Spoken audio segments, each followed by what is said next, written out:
Pregnancy में खांसी यानी कि कॉफ से अक्सर हमारे पेशेंट्स परेशान रहते हैं और हमसे पूछते हैं कि क्या करें।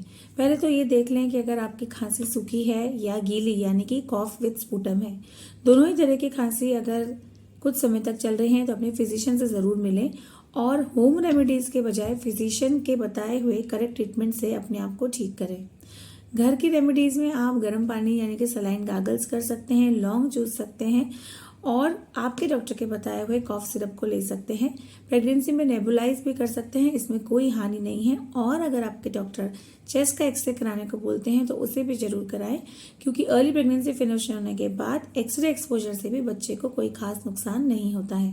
Thank you.